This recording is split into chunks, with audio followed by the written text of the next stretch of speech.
국제 뉴스에 관심이 좀 있으신 분들은 최근 미국에서 벌어진 비밀 문서 유출 사건, 이걸 다 아실 겁니다. 유출된 문서를 통해서요, 미국이 동맹국들을 도청해온 사실이 드러났습니다. 근데 대개 이러면요, 정부가 그 사실을 부인합니다. 부인하는데 이번에는 이례적으로 백악관이 브리핑을 통해서 도청을 사실상 인정했습니다. 담당자가 이런 말을 했어요. 이런 문서가 공개된 것에 대해서는 변명의 여지가 없습니다.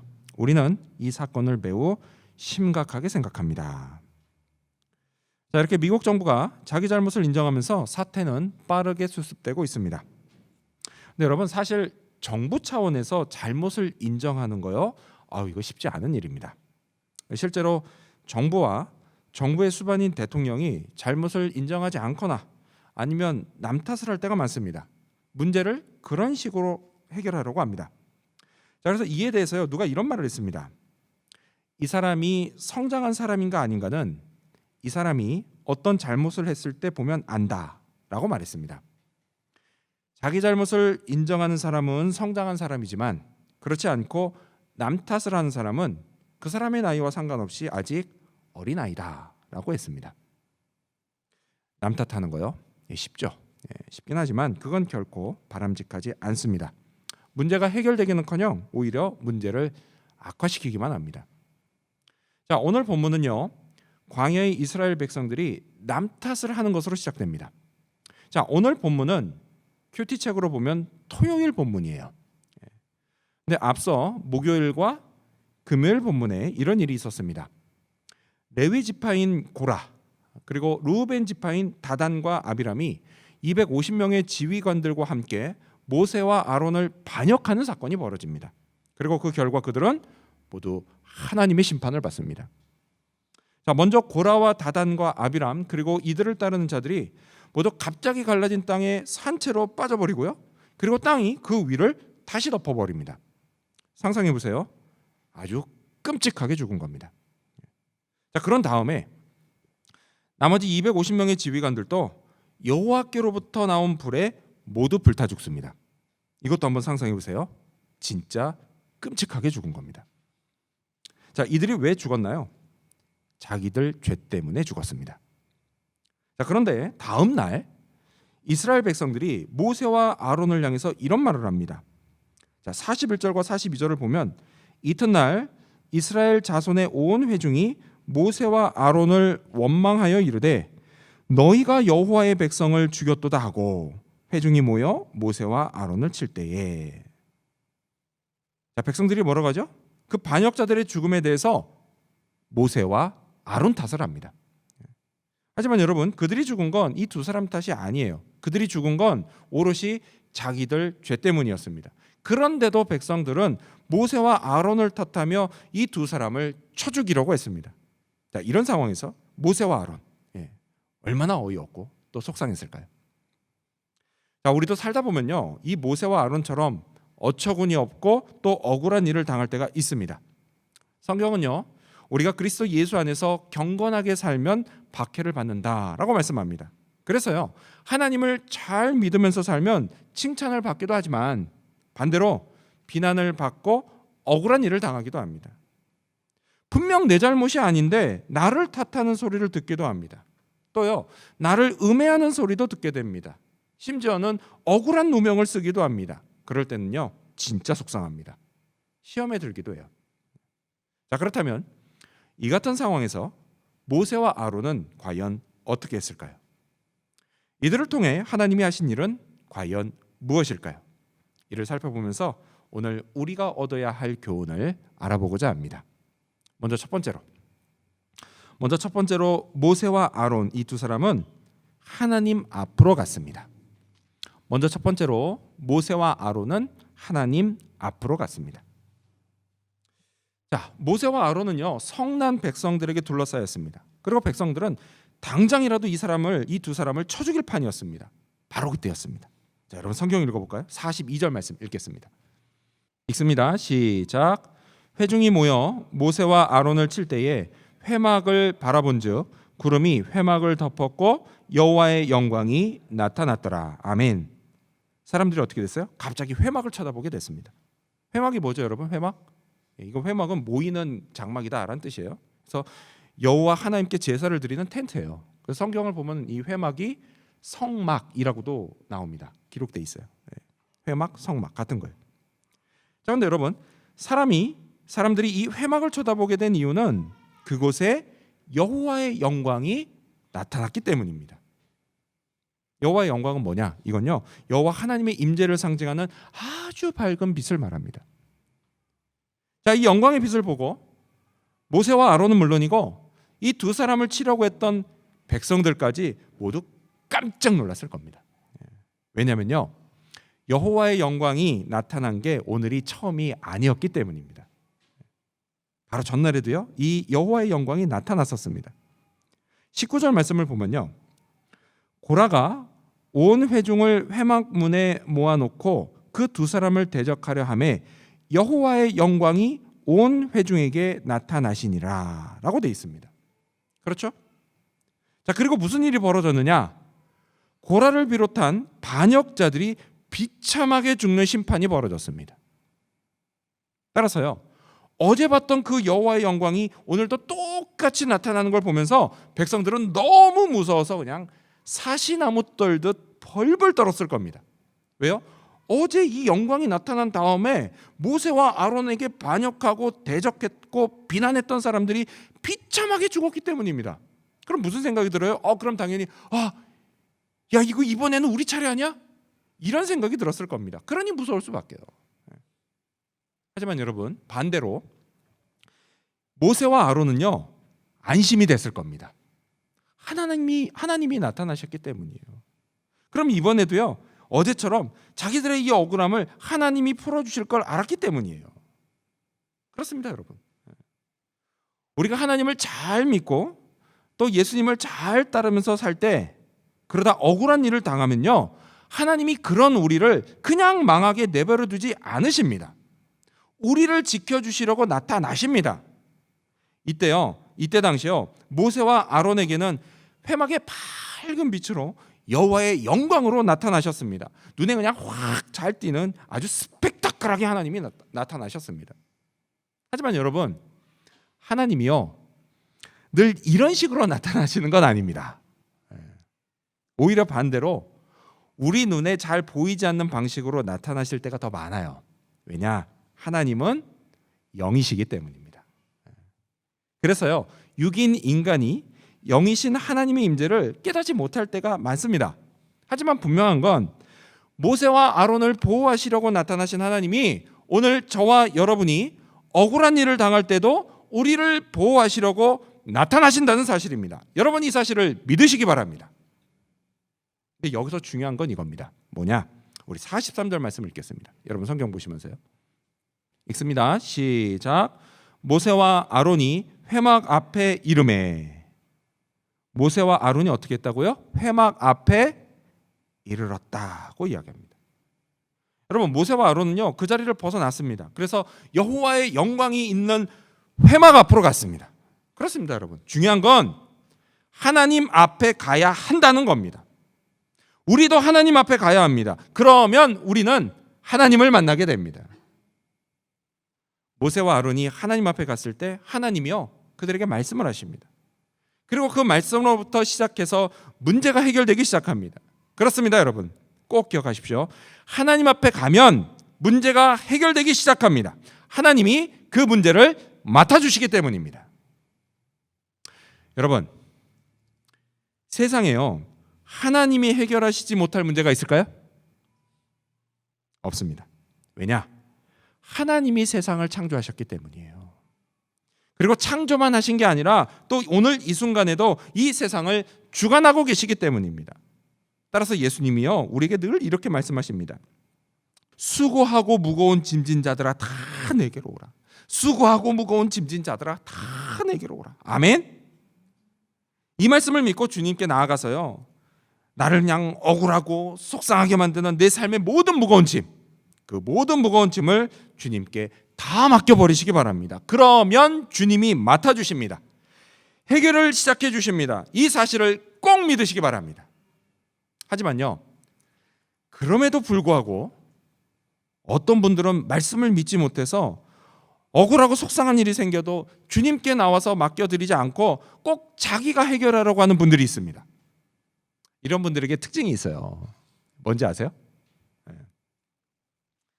그건요, 살다가 마음이 힘든 일이 생기죠? 그러면 하나님 앞에 나오는 게 아니라 반대로 뒤로 돌아서 하나님으로부터 멀어진다라는 거예요. 그래서 예배를 빠집니다. 마음이 힘들어서 예배를 못 드리겠다고 말해요. 하지만 여러분, 그건 결코 하나님이 주신 생각이 아니에요. 그건요, 사탄이 주는 생각입니다. 여러분, 우리 삶에요, 위기가 찾아오는 이유가 뭔지 아십니까? 억울하고 속상한 일을 당하는 이유가 뭔지 아세요? 다양한 이유들이 있는데요, 그 중에서도 가장 중요한 이유는 이런 삶의 문제들이 나에게 사인이다라는 사실이에요. 무슨 사인이냐? 하나님이 나를 부르신다는 사인이에요. 지금 내가 하나님 앞에 가야 한다라는 사인이에요. 이런 이유로 내 삶에 닥친 문제가요, 꼭 나쁜 것만은 아닙니다. 우리 교회 성도님 중에요, 삶의 위기가 닥치거나 어떤 고비를 만나거나 인생의 새로운 전기를 맞이할 때요, 하나님 앞에 나오려고 더 애쓰시는 분이 있어요. 우리 교회 성도님 중에 하나님을 더 붙잡고 의지하려고 노력하는 분이 있습니다. 우리 성도님들 중에. 아니나 다를까요? 나중에 그분이 하시는 말씀을 들어보면요, 하나님이 자기에게 늘 은혜를 베푸신다고 말씀합니다. 하나님이 나를 도와주시는 게 눈에 보일 정도라고 말씀을 하십니다. 저는요, 이런 간증을 들으면 시편의 이 말씀이 생각납니다. 우리 스크린 보시면서 같이 읽어볼까요? 읽습니다. 시작. 너희는 여호와의 선하심을 맛보아 알지어다. 그에게 피하는 자는 복이 있도다. 아멘. 그렇습니다, 여러분. 학생 시절이든 청년 시절이든 장년과 노년 시절이든 살면서 우리는요, 누구나 힘들고 어려운 일을 겪습니다. 억울하고 속상한 일을 당해요. 여러분, 살면서 이런 문제가 없는 사람이요, 아무도 없습니다. 문제는 누구에게나 다 있습니다. 그때마다 우리의 관건이 뭐냐? 우리의 관건은 하나님께 나오는 겁니다. 여러분, 하나님 앞에 나오십시오. 힘들고 어려울수록, 억울하고 속상할수록 더욱더 하나님 앞에 나오십시오. 모든 문제를 다 주님께 맡겨 드리십시오. 그리고 주님이 해결해 주시는 것을 경험하시기 바랍니다. 이를 통해서 여호와 나의 하나님의 선하심을 맛보시기 바랍니다. 나를 향한 하나님의 사랑을 경험하시기를 바랍니다. 꼭 기억하십시오, 여러분. 하나님께 피하는 자는 복이 있습니다. 이 사실을 믿으시기 바랍니다. 이러한 믿음으로 하나님 앞에 열심히 나오는 저와 여러분이 되시기를 축원합니다. 두 번째로, 모세는 중보기도 했습니다. 두 번째로, 모세는 중보기도를 했습니다. 하나님이 모세에게 이렇게 말씀하셨습니다. 우리 다시 성경으로 돌아가서 45절 말씀 읽어볼까요? 45절 시작. 너희는 이 회중에게서 떠나라. 내가 순식간에 그들을 멸하러 하노라 하시매 그 두 사람이 엎드리니라. 아멘. 자, 회중에게서 떠나라. 여러분, 이 말씀도요, 이번이 처음이 아닙니다. 하루 전에도 똑같은 말씀을 하셨어요. 바로 여호와의 영광이 나타났을 때입니다. 그때도 하나님은 여기 모인 사람들을 순식간에 멸해버릴 테니 모세와 아론 너희 둘은 떠나라 라고 하셨습니다. 그래서 그날 모세가 어떻게 했느냐? 곧바로 엎드렸습니다. 자, 그리고 다음 날인 오늘도 똑같은 상황에서 하나님이 똑같이 말씀하시자 이번에도 똑같이 곧바로 엎드렸습니다. 엎드려서 뭐 했을까요? 우리 학생들, 모세가 엎드려서 뭐 했을까요? 그렇습니다. 자, 지금 이 본문에는 자세히 나와 있지는 않아요. 그렇긴 하지만 하루 전의 일을 보면 그때 모세는 사람들을 살리기 위해서 하나님께 간절히 기도했습니다. 그럼 오늘도 마찬가지겠죠? 오늘도 모세는요, 백성들을 살려달라고 하나님 앞에 엎드려서 간절히 기도했습니다. 지난 주간에 큐티 본문이 민수기 16장이에요. 쭉 16장이었는데 여러분, 그 16장 한번 기억을 더듬어 보세요. 민수기 16장에요, 모세가 엎드리는 장면이 모두 몇 번 나오는지 아십니까? 혹시 기억나세요? 그 기억이 나면 그게 더 이상한 겁니다. 예. 엄청난 기억력이죠. 3번 엎드립니다. 3번. 16장에서. 예. 근데 그때마다 뭐 했냐? 모세가 기도했습니다. 무엇을 위해 기도했느냐? 지금 사람들이 자기를 대적하고 반역하고 있으니 하나님 제발 저 좀 살려주세요. 이렇게 기도했을까요? 아니에요. 그러지 않습니다. 3번 모두요. 모세는 문제 해결을 하나님께 맡겨드리는 기도를 했습니다. 그렇게 매번 하나님의 뜻과 인도하심을 구했고 그것에 순종했습니다. 이번에도 마찬가지예요. 전날에 이어서요. 오늘도 모든 것을 다 하나님께 맡겨드렸습니다. 그리고 백성들을 위해 중보기도 했습니다. 이런 걸 보면요. 아, 모세가 참 대단한 사람이다 라는 걸 알 수 있어요. 뭐가 대단하냐? 지금 모세가 중보기도하는 사람들이 누구예요? 당장 모세 눈앞에서 모세를 대적하고 있는 사람들이에요. 자기를 대적하는 사람들이에요. 자기에게 누명을 씌우는 사람들이에요. 자기를 억울하고 속상하게 만드는 사람들이에요. 그런데 그들을 위해서 기도하고 있는 겁니다. 이게 어디 쉬운 일인가요? 여러분은 이런 기도를 해본 적 있으세요? 쉽게 되던가요? 아니요. 이런 사람들을 위해서는요, 기도하고 싶지 않습니다. 그게 솔직한 인간의 심정이에요. 더군다나요, 그런 사람들이 하나님이 내게 맡기신 사람이라면 그때는 더 힘들고 어렵습니다. 여태 있는 힘을 다해서 섬겼는데 고맙다는 말은 못할 망정 내게 누명을 씌우고 나를 억울하고 속상하게 만들면요, 그때는 진짜 너무 원통해서 기도는커녕 말도 잘 나오지 않습니다. 만약에요, 여러분, 모세가 이스라엘 자손이 아니라 생판 모르는 이방 족속에게 이런 일을 당했다라고 한다면 그건 좀 나았을 겁니다. 하지만요, 지금 이 사람들은 동족이에요. 동족. 앞서 대적했다 죽은 고라 있죠, 고라. 그 고라는요, 모세와 같은 레위 지파입니다. 집안 사람이에요. 또요, 나머지 죽은 사람들도요, 또 지금 모세와 아론을 탓하는 사람들도요, 모두 다 여호와 하나님을 믿는 같은 공동체 식구들입니다. 그런 사람들에게 이런 일을 당하는 거예요. 그러니 모세가 얼마나 속상했겠습니까? 그런데도 그들을 위해서 중보기도하는 겁니다. 여러분, 이건 뭐 모세가 당할 일이고 그렇게 생각하지 마세요. 모세가 겪는 이런 상황이요, 우리에게도 얼마든지 일어납니다. 한번 잘 생각해 보세요. 평소에 여러분의 마음을 아프고 힘들게 하는 사람이 누구입니까? 여러분을 억울하고 속상하게 만드는 사람이 누구입니까? 내가 여태 나름 잘한다고 했는데 그것도 몰라주고 나를 원통하게 만든 사람이 누구입니까? 그 사람이요, 생판 모르는 사람인 경우가 많습니까? 아니면 나와 가까운 사람인 경우가 많습니까? 나와 가까운 사람인 경우가 많아요. 그 사람이 내 가족일 때도 있습니다. 남편은 아내 때문에 속상하고 아내는 남편 때문에 그냥 속 터질 때가 많습니다. 자식은 부모 때문에 화난다고 하고 부모는 그런 자식 때문에 알아 눕습니다. 형, 누나, 언니는 동생 때문에 열받고요, 동생은 형, 누나, 언니 때문에 웁니다. 이런 일은요, 친구들 사이에서도 벌어지고요, 같이 공부하고 일하는 사람들 사이에서도 벌어집니다. 심지어 교회 안에서도 벌어집니다.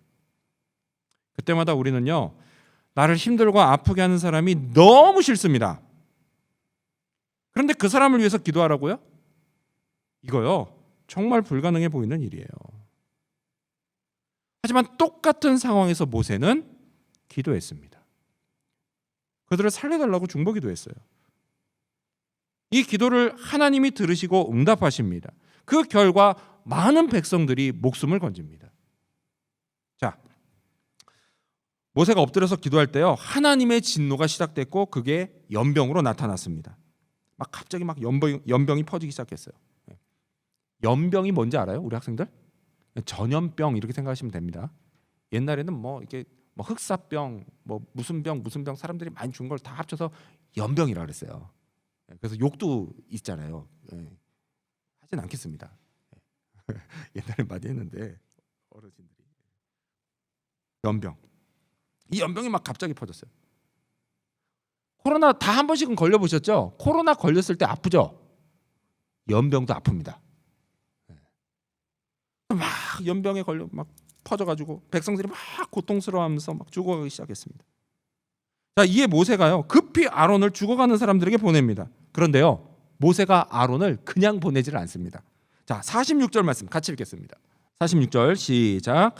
이에 모세가 아론에게 이르되 너는 향로를 가져다가 제단의 불을 그것에 담고 그 위에 향을 피워 가지고 급히 회중에게로 가서 그들을 위하여 속죄하라. 여호와께서 진노하셨으므로 연병이 시작되었음이니라. 아멘. 아론에게 향을 피운 향로를 들고 가게 했습니다. 여러분, 향로가 이렇게 생겼어요. 이 향로의 향으로 백성을 위해서 속죄하게 합니다. 근데 여러분, 이거 아세요? 이 향로의 향이요 기도를 상징한다는 사실 말이죠. 자, 신약 성경 요한계시록 5장 8절을 보면 이 향은 성도의 기도들이다라는 말씀이 있어요. 그리고 요한계시록이 조금 더 진행이 돼서 8장을 보면 하늘나라에 제단이 있고요. 그곳에 금으로 만든 향로, 금향로가 있다는 사실을 알 수 있습니다. 자, 그래서 계시록 8장 3절과 4절 말씀을 보면 이렇게 돼 있어요. 또 다른 천사가 와서 제단 곁에 서서 금향로를 가지고 많은 향을 받았으니 이는 모든 성도의 기도와 합하여 보좌 앞 금 제단에 드리고자 함이라. 향연이 성도의 기도와 함께 천사의 손으로부터 하나님 앞으로 올라가는지라 라고 되어 있습니다. 그렇습니다, 여러분. 이처럼 성도인 우리가 드리는 기도는 향기로운 향이 되어서 하나님 앞으로 올라갑니다. 그리고 응답됩니다. 만약 모세가요 자기를 원통하고 속상하게 만든 사람들, 그냥 그 사람들이 그저 밉기만 해서 그들을 위해 중보기도하지 않았다라고 한다면, 여러분, 이날 이스라엘 민족은 광야에서 모두 다 죽고 말았을 겁니다. 그러면요 모세의 마음을 힘들게 하는 문제가 해결되는 게 아니라 오히려 모세를 더 힘들고 아프게 만들었을 겁니다. 하지만 모세는요 위대한 선택을 합니다. 그들을 위해 중보기도 했던 겁니다. 그리고 그 결과 이날 수많은 백성이 목숨을 건집니다. 이를 통해서 이스라엘 민족의 역사는 광야에서 끝나버리지 않고 계속해서 이어져 갈 수 있었습니다. 여러분, 이건요 오늘 우리도 마찬가지예요. 맞습니다. 내 마음을 힘들고 아프게 하는 사람을 용서해달라고 그 사람을 위해서 기도하는 거요 분명 쉬운 일이 아닙니다.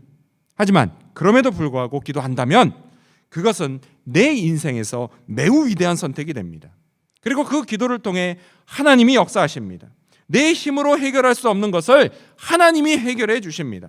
억울하고 원통한 문제를 하나님이 풀어주십니다. 나와 그 사람 모두 하나님이 만지십니다. 그래서 내 마음을 새롭게 하시고 또한 내게 새로운 날을 열어주십니다. 우리의 가족의, 또 내 친구의, 또 나와 가까운 그 사람과의 관계가 비극으로 끝나지 않고 다시 회복되게 하십니다. 이 사실을 믿으시기 바랍니다. 이러한 믿음으로 중보기도하고 또한 이를 통해서 새 일을 행하시는 하나님을 경험하게 되는 저와 여러분이 되기를 축원합니다. 마지막 세 번째로 아론은 철저히 순종했습니다. 마지막 세 번째로 아론은 철저히 순종했습니다. 자, 우리 성경 보시면서 47절 말씀을 읽겠습니다. 47절 시작. 아론이 모세의 명령을 따라 향로를 가지고 회중에게로 달려간즉 백성 중에 연병이 시작되었는지라. 이에 백성을 위하여 속죄하고.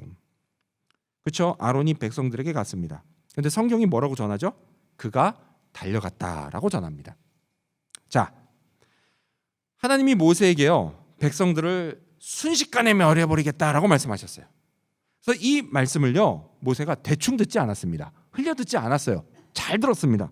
그래서 어떻게 했죠? 아론을 급히 보냅니다. 그리고 아론이 백성들에게 달려가요. 자, 그런데 여러분, 이 아론의 순종을요 너무 당연하게 생각하시면 안 됩니다. 왜냐? 이때 아론이 몇 살이었는지 아십니까? 이때 아론의 나이 적어도 84세였습니다. 84세. 생각해 보세요, 여러분. 아무리 급해도요. 84세 노인이 달려가는 건 진짜 힘든 일입니다. 근데 그냥 가요? 아니죠. 거기에 손에 불을 피운 향로까지 이렇게 들고 뛰는 거예요. 이만큼 아론이요. 철저히 순종했습니다. 급히 가라고 했으니까. 그런데 여러분, 아론이요. 이렇게까지 순종한 이유는 다른 게 아니에요. 뭐냐? 한 명이라도 더 살리고 싶었기 때문이에요. 그래서 죽을 힘을 다해서 백성들에게 달려갔습니다. 하지만요, 그가 딱 도착했을 때는 이미 연병이 돌기 시작했고 수많은 사람들이 비명을 지르며 고통스럽게 죽고 있었습니다. 성경은요, 이날 연병으로 죽은 사람의 수가 무려 14,700명이었다라고 전합니다. 14,700명이 어느 정도인가? 감이 아마 안 잡힐 것 같아서 제가 말씀드릴게요. 브리즈번에 있는 한인들 모으면 한 2만 명 된다고 합니다. 그러니까 14,750명이면 어마어마하게 죽은 거죠. 4명 중에 3명이 죽은 겁니다. 그것도 순식간에 그날 하루 싹 죽었다고 생각해 보세요. 근데 여러분, 여기서 더 무서운 얘기 해드릴게요. 한번 이렇게 또 상상해 보세요. 근데 지금 여러분 눈앞에 14,700명이 죽어 있는 거예요. 여러분 눈앞에 쫙 죽어 있는 겁니다. 14,700명이. 근데 그냥 죽어요? 곱게 죽어요? 아니죠. 얼굴들을 보니까 하나같이 다 너무 막 고통스러운 얼굴로 죽어 있는 겁니다. 얼마나 아팠겠어요. 여러분 같으면 그걸 보면서 견딜 수 있겠습니까? 아마 어떤 분은요, 단 한 명만 죽어 있어도 그거 보면은 너무 무서워서 꼼짝도 못하고 막 펄펄 떨 겁니다. 아니면요, 너무 무서워서 그냥 그 자리에서 푹 쓰러져서 기절할지도 몰라요. 아론인들 아무렇지 않았겠습니까? 무서웠겠죠. 더군다나요, 죽은 14,700명 중에 분명히 아론이 아는 사람도 있었을 겁니다. 내가 아는 사람이 확 죽어버렸어요. 얼마나 슬프겠습니까? 아론 슬펐어요. 무섭고 슬펐습니다. 이런 참혹한 상황에서요, 하지만 아론은 그냥 주저앉지 않았습니다. 대제사장으로서 자기에게 맡겨진 역할을 수행했어요. 이런 용기가 어디서 났을까요? 다른 게 아니에요. 한 명이라도 더 살리고 싶은 심정에서 나온 겁니다. 그런 심정으로요, 가지고 간 향로를 사용해서 백성들을 위한 속죄 의식을 시작합니다. 그 속죄 의식 하는 내내 아론의 마음이 간절했을 거예요. 하나님, 부디 이 백성들의 죄를 용서해 주시옵소서. 이들을 불쌍히 여겨서 제발 살려주시옵소서. 근데 아론은 여기서 멈추지 않습니다. 우리 48절 말씀 읽어볼까요? 여러분 성경 보시면서 시작. 죽은 자와 산 자 사이에 섰을 때에 연병이 그치니라. 이번엔 어떻게 했어요? 아론이 죽은 사람과 살아있는 사람 사이를 딱 가로막고 섰습니다. 이때는 더 간절했을 거예요. 하나님, 제발 이 연병이 저를 넘어가지 않게 해주시옵소서. 여기서 멈추게 해주시옵소서. 더 이상 아무도 죽지 않게 해주시옵소서. 이런 간절한 마음이었을 거예요. 이에 하나님이 응답을 하십니다. 연병이 그친 겁니다. 자, 이렇게 아론은요, 죄인들과 하나님 사이의 중보자 대제사장의 역할을 수행합니다. 그런데 여러분 이거 아세요? 우리에게도요, 우리를 위한 이런 중보자 대제사장이 계시다는 사실 말이죠. 그분이 누구냐? 그분이 바로 우리 구주 예수님이십니다. 히브리서 4장 14절은 이렇게 말씀하죠. 그러므로 우리에게 큰 대제사장이 계시니 승천하시니 곧 하나님의 아들 예수니라. 아멘. 그렇습니다, 여러분. 우리 역시요, 이스라엘 백성들과 똑같은 운명이에요. 다만 다른 점이 있다면 그때 그들은 순식간에 죽었고 오늘 우리는 서서히 죽어가고 있다라는 거예요. 하지만 여러분, 엄밀히 말하면요, 모든 인간은 이미 죽은 존재입니다. 성경은요, 인간이 죄 때문에 이미 죽었다라고 선언합니다. 영적으로 이미 죽은 거예요. 모든 인간은. 저와 여러분이 이전에 그랬습니다. 하지만 여러분, 그랬던 우리를 하나님이 살리셨습니다. 이를 위해서 예수님이 우리의 중보자 대제사장이 되어 십자가에서 죽으셨습니다. 십자가에서 우리의 죄값을 대신 치르심으로 우리의 죄 문제를 해결해 주셨습니다. 우리가 하나님께 죄를 용서받을 수 있게 해 주셨습니다. 여러분 이 사실을 믿으십니까? 아멘. 믿으시는 분은 그 믿음으로 죄를 용서받았습니다. 하나님이 살리셨어요. 이렇게요, 오직 우리의 믿음만 보시고 우리를 살려주신 하나님을 찬양합시다. 또 우리의 죄 문제를 해결해 주신 우리의 중보자여 우리의 대제사장이신 예수님을 찬양합시다. 할렐루야. 아멘. 그렇습니다. 자, 그렇다면 이제 우리는 어떻게 해야 되느냐? 여러분, 우리 어떻게 해야 될까요? 이제 여러분, 우리는요 중보자가 되어야 합니다. 중보자가 되어야 돼요. 여러분, 우리 주변에는요 영적으로 죽은 사람들이 아직도 많습니다. 이 교회 문만 나가보세요. 교회 문 너머에 얼마나 많은지 몰라요. 학교에도 있고요, 일터에도 있습니다. 친구들 중에도 있고 동료들 중에도 있습니다. 심지어 교회를 출석한다라고 말하는 사람들 중에도요 영적으로 아직 깨어나지 못한 사람들이 많습니다. 우리 가족 중에도 있을 수 있어요. 하나님은요 그들이 살아나기를 원하십니다. 이를 위해서 하나님이 먼저 저와 여러분을 살리셨고 우리에게 중보자의 역할을 맡기셨습니다. 우리가요 이 중보자의 역할에 순종합시다. 오늘 내 삶이, 내가 살고 있는 이 상황이 순종하기 힘든 상황입니까? 순종하기 힘든 상황이세요? 대부분 그렇습니다. 사실 대부분 순종하기 힘들어요. 쉽게 사시는 분은 우리 중에 아무도 없습니다. 다 열심히 힘들고 어렵게 삽니다. 하지만 여러분, 그럼에도 불구하고 하나님이요 우리에게 순종을 원하십니다. 간절한 마음을 품은 중보자들이 되기를 원하십니다. 따라서 여러분, 우리가 순종하면요 하나님이 이런 우리를 도와주십니다. 우리를 가로막는 문제들을 하나님이 해결해 주십니다. 순종하는 우리를 통해서 예수님의 복음이 전파되게 하십니다. 잃어버린 영혼이 돌아오고 죽은 영혼이 살아나게 하십니다. 이 사실을 믿으시기 바랍니다. 그리고 여러분, 이 사실을 꼭 기억하십시오. 나를 통해서 누군가가 예수님을 만나고 또 예수님을 구원자로 믿어서 죄를 용서받고 하나님의 자녀가 되는 것만큼 내 인생에 가치 있는 일이 없다는 사실을 말입니다. 이 가치 있는 일에 하나님이 우리를 부르셨습니다. 이 부르심에 순종하시기 바랍니다. 순종하는 자에게 부어지는 은혜와 축복을 누리시기 바랍니다. 가치 있는 인생을 만들어 가시기를 바랍니다. 그리고 이를 통해서 내게 허락된 이 땅에서의 삶을 하루하루 살맛나게 살아갈 수 있게 되는 저와 여러분, 그리고 우리 지구촌 교회 모든 성도님들이 되시기를 주님의 이름으로 축원합니다. 기도하겠습니다.